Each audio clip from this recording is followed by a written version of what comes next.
एक रात बच्चे नानी के पास आए और बोले, नानी आज कहानी सुनाओ। नानी मुस्कुराई और बोली, आज एक लंबी कहानी सुनाऊंगी जो कई रातों तक चलेगी। ये कहानी मैंने तब लिखी थी जब मेरे सपने टूटे नहीं थे। जंगल में शेर, मोर, नाग और मृग प्रेम से साथ रहते थे। एक दिन मोर के मन में एक नया विचार जन्मा। उसके भीतर प्रश्न उठा, स्थिति और प्रतिष्ठा का मापदंड क्या है।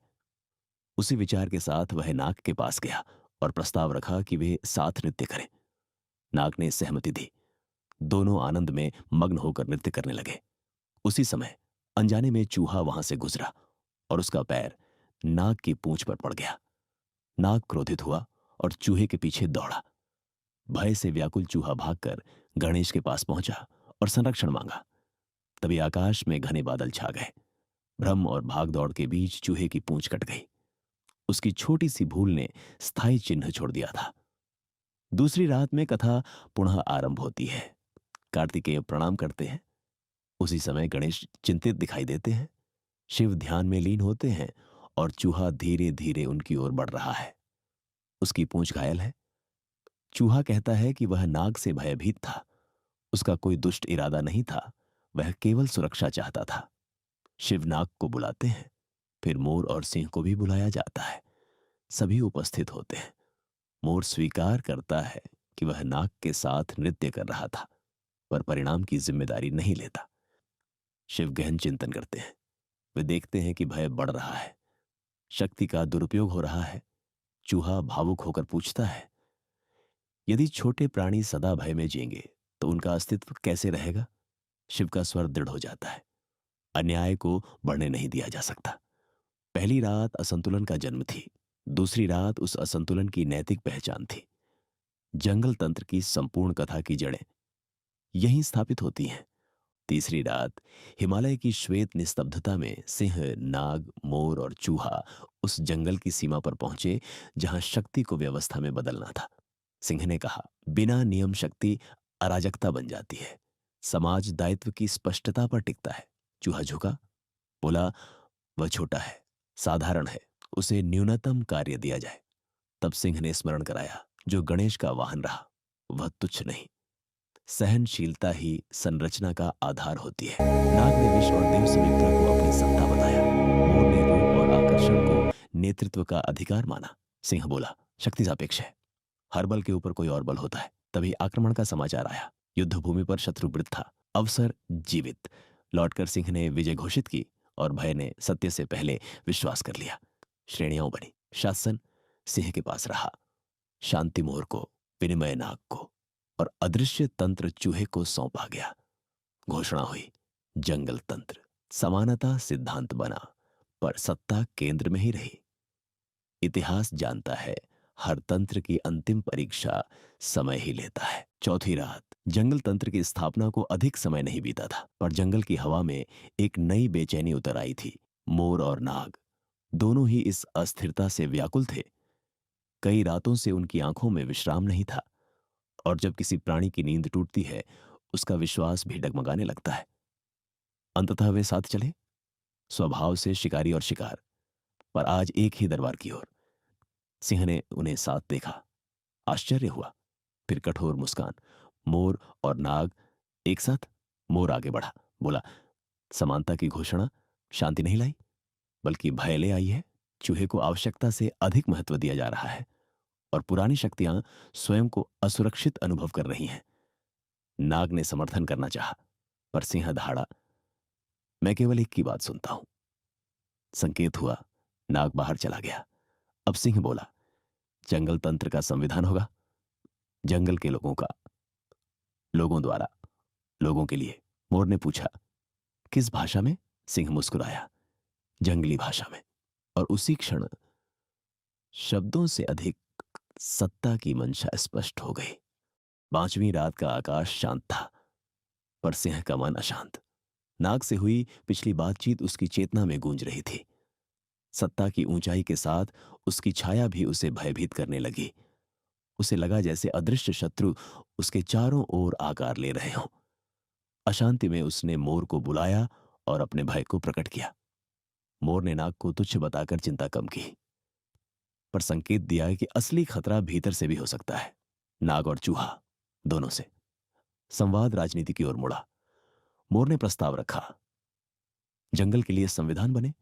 उसने कहा, यह व्यवस्था को स्थिर करेगा, अधिकारों को परिभाषित करेगा और सिंह को विशेष शक्तियां भी देगा। फिर नाग के लिए एक नियम बना, वह दिन में केवल 2 बार ही फुफकार सकेगा। सिंह ने तुरंत स्वीकृति दे दी। संविधान घोषित हुआ, समानता और विकास के वचनों के साथ, पर भीतर अधिकारों का केंद्रीकरण छिपा रहा। छठी रात सिंह ने मार्ग, नहरों और समृद्धि की घोषणाएं की। शब्द ऊंचे थे पर विरोधाभास सूक्ष्म। उसी बीच नाग पर नियम उल्लंघन का आरोप लगा। उसने भूल स्वीकार की और सिंह ने संविधान का हवाला देकर स्वयं को असहाय बताया। रात ढली। होटल आराम में संगीत और नृत्य के बीच मोर की गंभीरता ढीली पड़ने लगी। नाग मौन सब देखता रहा। उस रात कोई औपचारिक निर्णय नहीं हुआ, पर सत्ता का संतुलन बदल चुका था। जंगल तंत्र अब नियमों का नहीं, चरित्रों की दृढ़ता का प्रश्न बन चुका था। 7वीं रात तक जंगल में एक सूक्ष्म परिवर्तन दिखाई देने लगा। मोर और नाग की निकटता बढ़ रही थी। उत्सवों और सभाओं के माध्यम से उनका संबंध गहरा होता जा रहा था। बाहर से यह सामान्य मित्रता लगती थी, पर भीतर एक शांत गठबंधन आकार ले रहा था। उधर चूहे की कठिनाइयां बढ़ी। जब उसने चावल और गेहूं मांगा तो नाग ने कहा कि सरकारी नियंत्रण के कारण अब अनाज केवल ऊंची कीमत पर मिलेगा। मूल्य घटने की कोई आशा नहीं थी। यह केवल आर्थिक निर्णय नहीं, शक्ति का संकेत था। जब नाग ने उसे कहीं और से व्यवस्था करने को कहा, चूहे को पहली बार लगा कि समस्या अनाज से अधिक सम्मान की है। निजी असंतोष सार्वजनिक विरोध में बदल गया। चूहे ने जुलूस निकाला, जंगल में नारे गूंजे, नाग की धांधली नहीं चलेगी, मोर की अफसरशाही नहीं चलेगी। उसने नाग पर मूल्य हेरफेर और मोर पर प्रशासनिक कठोरता का आरोप लगाया। सिंह ने भीड़ को आश्वासन दिया कि दोष सिद्ध होने पर कार्रवाई होगी। भीड़ ने जयघोष किया, पर निर्णय टल गया। 8वीं रात सिंह ने चूहे को निजी रूप से बुलाया, सम्मान दिया, पर प्रश्नों को मोड़ दिया। क्या सचमुच नाग ही शत्रु है या कोई और पीछे है? शिकायत संदेह में बदल गई। उसी रात नाग ने चूहे को अपने घर आमंत्रित किया, आतिथ्य दिया और संकेत किया कि असली शक्ति ऊपर है। चूहा उलझ गया। सत्य और रणनीति एक दूसरे में घुलते प्रतीत हुए। रात के अंत में नाग संतुष्ट था। जब तक सिंह और मोर उलझे रहेंगे, वह शांत भाव से आगे बढ़ता रहेगा। जंगल शांत दिखता था, पर भीतर शक्ति का संतुलन बदल रहा था। 9वीं रात के साथ जंगल तंत्र एक नए चरण में प्रवेश करता है। अब संघर्ष नियमों से आगे बढ़कर विचारों और सूचनाओं के क्षेत्र में उतर आता है। दूर जंगल के एक कोने में एक नई इमारत जगमगा उठती है। नाग भारी धन खर्च कर एक विशाल प्रेस स्थापित करता है। प्रतिदिन समाचार पत्र छपने लगते हैं, साथ ही साप्ताहिक और पाक्षिक पत्र भी। सब में मोर भाषा का प्रयोग होता है, जिससे प्रभाव और व्यापक हो। धीरे धीरे शब्द पूरे जंगल में फैलते हैं। कुछ समाचार सत्य होते हैं, कुछ अधूरे, पर उनकी गति सत्य से अधिक तेज होती है। प्राणी पढ़ते हैं, चर्चा करते हैं और मन में शंका जन्म लेने लगती है। न्यायालय की कार्यवाही प्रभावित होती है, प्रशासन संकोच में पड़ता है। व्यवस्था का आधार केवल नियम नहीं, विश्वास भी है, और वही विश्वास डगमगाने लगता है। चूहा सिंह को सावधान करता है। वो बताता है कि नाग और मोर की निकटता अब राजनीतिक रूप ले चुकी है। उसी समय एक समाचार पत्र में प्रकाशित चित्र सिंह के सामने आता है। मोर और नाग साथ में प्रसन्न दिखाई देते हैं। सिंह के मन में संदेह जाग उठता है। मोर को बुलाया जाता है। वह स्वयं को निर्दोष बताकर सारा दोष नाग पर डाल देता है। स्थिति को नियंत्रित करने के लिए सिंह जनता को संबोधित करता है। वह कहता है कि अन्न की कमी नहीं, कालाबाजारी समस्या है। समानता और अनुशासन की बात दोहराई जाती है। सभा जय जंगल जय मंगलवाद के नारों से गूंज उठती है, पर भीतर संघर्ष शांत नहीं हुआ। अब शक्ति केवल सिंहासन या व्यापार में नहीं, समाचारों और विचारों में भी प्रवाहित हो रही है। रात बाहर से शांत है, पर प्रेस की मशीनें चलती रहती हैं। संकेत स्पष्ट है, संघर्ष अब दिखाई देने से अधिक सुनाई देने लगा है। 10वीं रात तक सिंह का सार्वजनिक संदेश असर दिखाने लगा। लेख और चित्र मंगलवाद को जंगल के हित में प्रस्तुत करने लगे। वातावरण ऐसा बनने लगा कि खुली आलोचना कठिन हो गई। नाग विचलित हुआ। उसने धन और दबाव के माध्यम से प्रेस को प्रभावित करने की कोशिश की, यहां तक कि बंद कराने की चेतावनी दी, पर चूहा नहीं डरा। इसके विपरीत जनमत और अधिक सिंह के पक्ष में झुकता गया। एक रात सिंह ने चूहे को बुलाया, फिर प्रश्न किए, तुम्हारे वर्ग की संख्या कितनी है? सिंह ने पूछा, सोची सविखब, तुम्हारे वर्ग के जीव अधिक हैं या नाग वर्ग के? हमारी संख्या बहुत ज्यादा है। कौन कौन? चूहा, खरगोश, गिलहरी, मेंढक, छुंदर भी? जी। इन सबको मिलाकर तुम एक दल बना लो। मीडिया के समर्थन के बदले सरकारी विज्ञापनों की बात हुई। नाग की धमकियों पर सिंह ने आश्वासन दिया। इसके बाद जंगल सभा बुलाई गई। चूहे के समर्थकों ने सिंह का जोरदार स्वागत किया। उसने प्रस्ताव रखा, तेल क्षेत्रों का जंगलीकरण हो। विरोध हुआ। अंततः मतदान में प्रस्ताव बहुमत से पारित हो गया। 10वीं रात ने स्पष्ट कर दिया, संघर्ष अब संस्थागत और आर्थिक संरचना तक पहुंच चुका है। 10वीं रात के बाद जंगल बाहर से शांत दिखता था, पर भीतर हलचल थी। तेल के जंगलीकरण का निर्णय पूरे जंगल में फैल चुका था। कुछ प्राणी खुश थे, कुछ नाराज, कुछ चुप थे, पर सोच रहे थे। नाग अब खुलकर बोलने लगा था।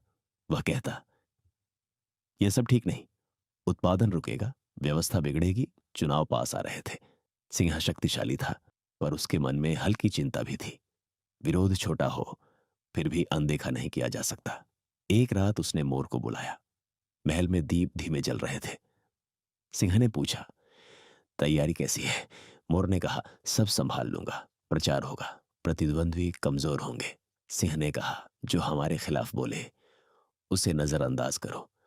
जरूरत पड़ी तो कदम उठाए जाएंगे। नाग की बातों से डरने की जरूरत नहीं।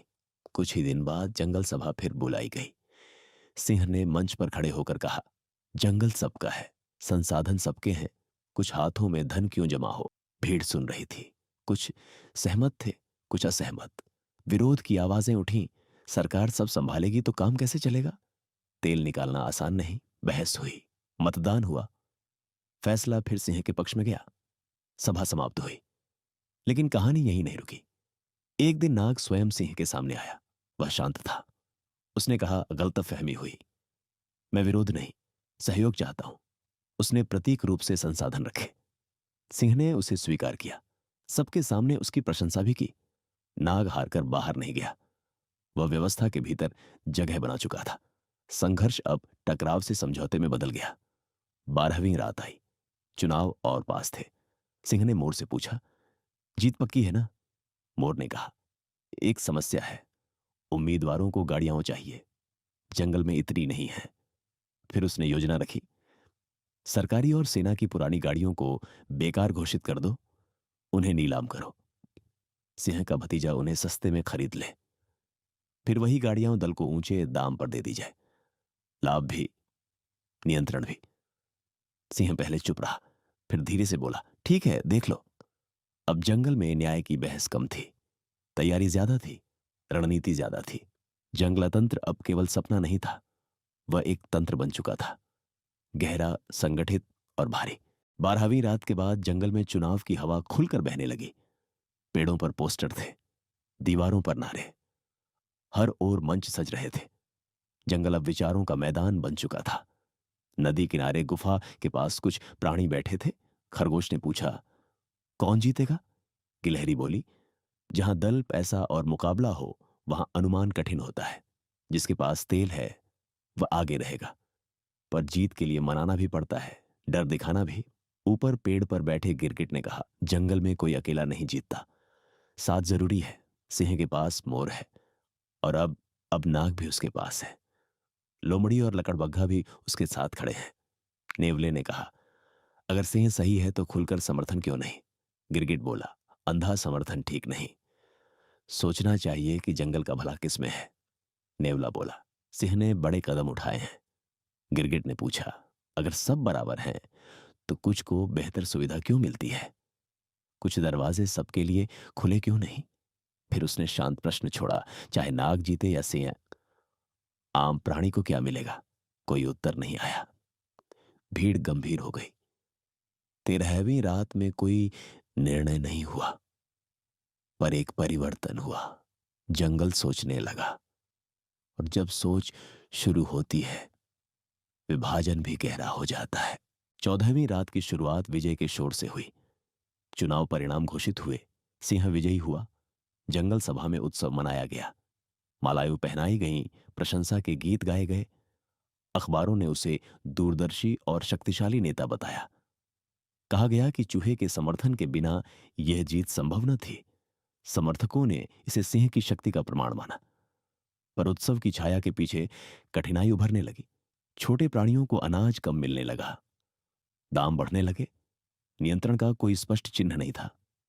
तभी बाढ़ आई। जल ने बिलों और घोंसलों को डुबो दिया। अनेक छोटे जीव बह गए।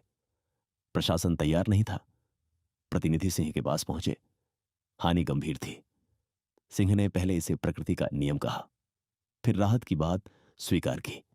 धन और सामग्री जुटाने का प्रस्ताव रखा गया। जब चुनाव खर्च का प्रश्न उठा तो स्पष्ट हुआ कि व्यय भारी था। फिर भी राहत के लिए संसाधन जुटाने की बात हुई। वाहनों के उपयोग, सहायता की मात्रा और हिसाब किताब पर चर्चा चली। उधर रात के अंधकार में नाग गोदामों से अनाज बंटवा रहा था। सहायता भी चल रही थी और प्रभाव भी बढ़ रहा था। बाढ़ के बाद चूहे की वाणी बदल गई। उसके समाचार पत्र अब केवल सूचना नहीं देते थे, प्रश्न उठाते थे। राहत की विफलता, बढ़ती कीमतें और वादों की सच्चाई पर वह खुलकर लिखने लगा। जो कभी समर्थक माना जाता था, वही अब आलोचक बन गया। फिर एक दिन विशाल रैली हुई। जंगल सभा भवन के सामने भीड़ उमड़ी।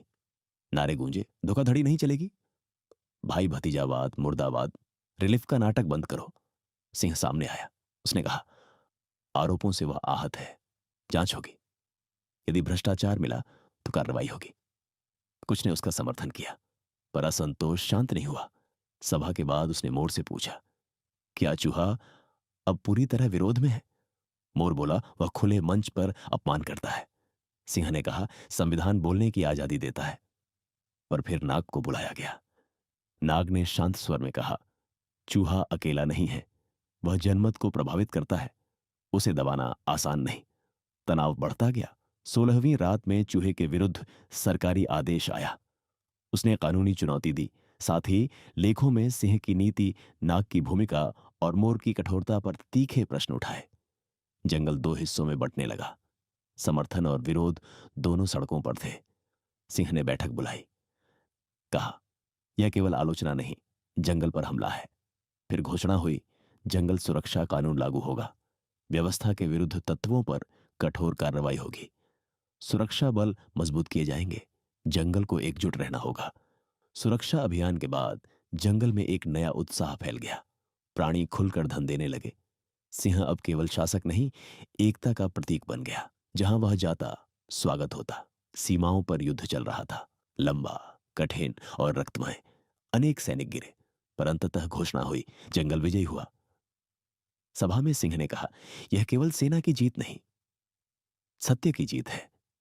यह जंगलवाद और मंगलवाद की विजय है। जिस भूमि पर रक्त गिरा है, वह अब त्यागी नहीं जाएगी। हम आक्रमणकारी नहीं, पर यदि बाध्य हुए तो पीछे नहीं हटेंगे। तालियां बजी। सवाल उठा, क्या जीती हुई भूमि लौटाई जाएगी? सिंह ने दृढ़ स्वर में कहा, कभी नहीं। रक्त से पवित्र भूमि छोड़ी नहीं जाती।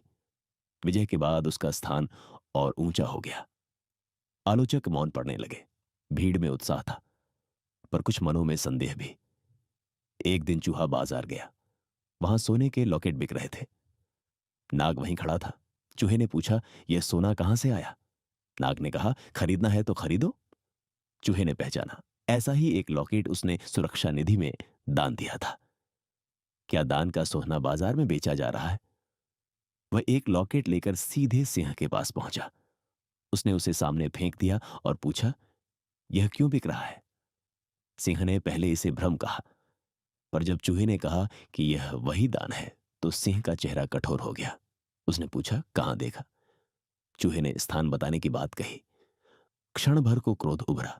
सिंह ने हाथ उठाया, पर उससे पहले चूहा निकल गया। 18वीं रात में चूहा जंगल में भटकते हुए एक गिलहरी से मिला। वह राजधानी से लौटी थी। उसकी आंखें रोने से सूजी हुई थीं।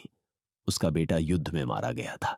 सरकार ने सहायता का वचन दिया था, पर उसे सम्मान के शब्द मिले, सहायता नहीं। उसे मंच पर बुलाया गया, तस्वीरें खींची, कहा गया तुम भाग्यशाली हो, तुम्हारा बेटा वीर था। पर जब उसने सहायता मांगी तो उसे समझाया गया कि प्रतीक ही पर्याप्त है। नाग ने मुआवजे का चेक दिया, फिर पुराने कर्ज का बहाना बनाकर उसी से राशि काट ली। गिलहरी ने पूछा, जब हमारे बेटे सीमा पर मर रहे थे तब यहां मालाएं क्यों पहनी जा रही थी? युद्ध कौन लड़ता है और भाषण कौन देता है?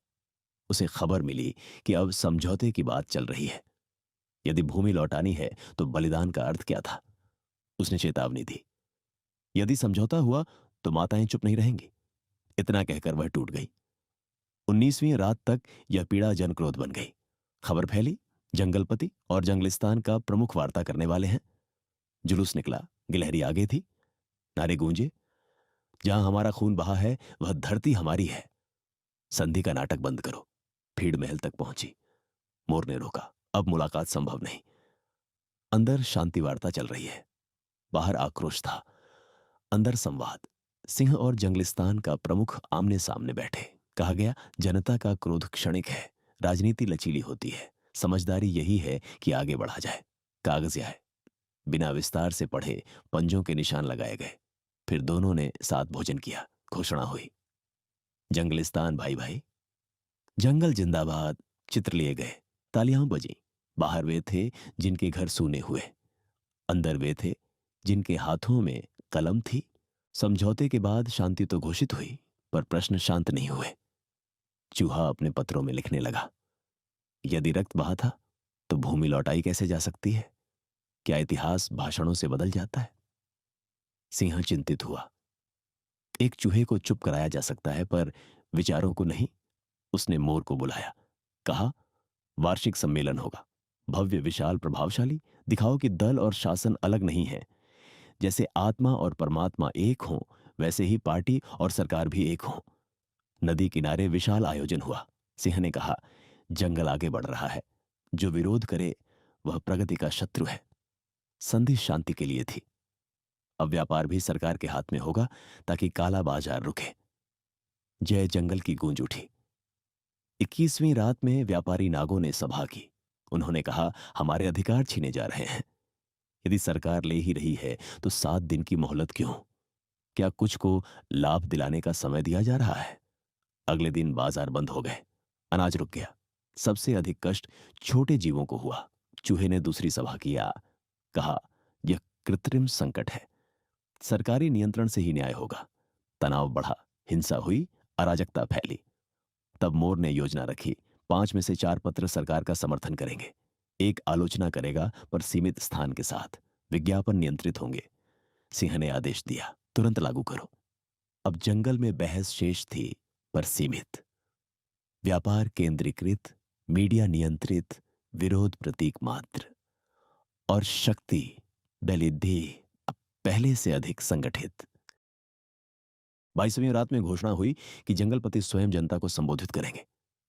सिंह ने कहा, जंगल ने अकाल, बाढ़, युद्ध सब झेला है। उत्पादन घटा है, कमी बढ़ी है, और कुछ शत्रु अस्थिरता फैला रहे हैं। फिर उसने घोषणा की, आवश्यक वस्तुएं अब पूर्णतः सरकार के नियंत्रण में होंगी। अनाज, फल, उद्योग, धन संस्थान, सबका पुनर्गठन होगा। यह स्थिरता के लिए आवश्यक है। भीड़ में कुछ सहमति थी, कुछ संदेह। गिलहरी ने प्रश्न किया, यदि सब नियंत्रण में है तो कमी क्यों है? वादे दोहराए जाते हैं, पर कठिनाई क्यों बनी रहती है? सिंह ने कहा, शासन सरल नहीं, कठिन निर्णय लेने पड़ते हैं। विरोध भ्रम फैलाता है। मोर ने प्रस्ताव रखा, 5 में से 4 पत्र समर्थन करेंगे। एक आलोचना कर सकता है, पर सीमित। आदेश तुरंत जारी हुआ। 23वीं रात तक असंतोष खुलकर सामने आ गया। बाजार बंद हुए, अनाज रुका। छोटे जीव सबसे पहले प्रभावित हुए। कुछ स्थानों पर लूट और आग की घटनाएं हुई। नाग ने स्वीकार किया, स्थिति बिगड़ रही है। उसने सुरक्षा की मांग की। भीड़ महल के बाहर इकट्ठी हुई।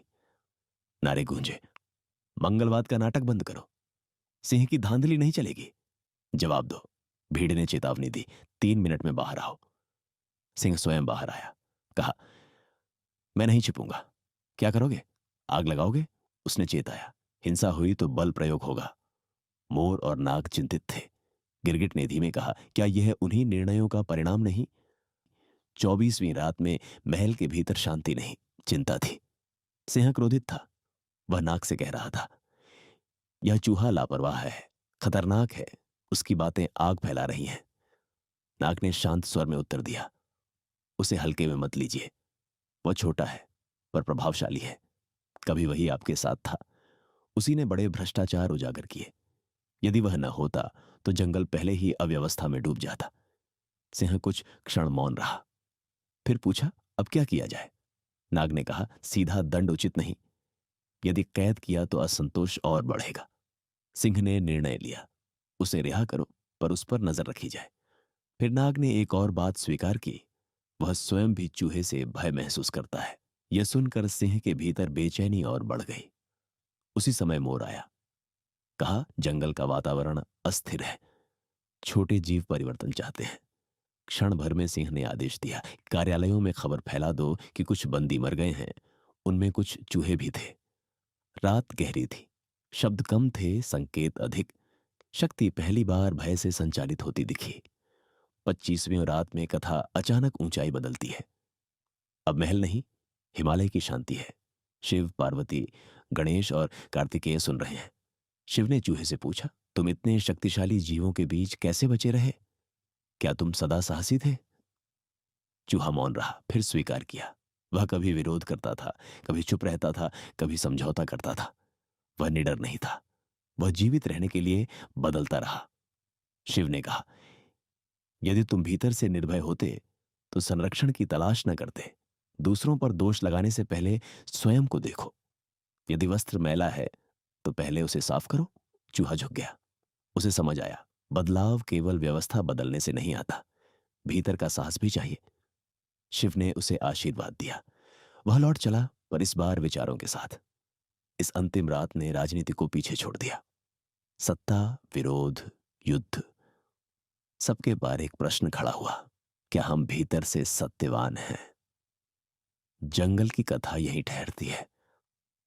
संघर्ष समाप्त नहीं हुआ, पर दिशा बदल गई, क्योंकि अंत में तंत्र से पहले चरित्र का रूपांतरण आवश्यक है।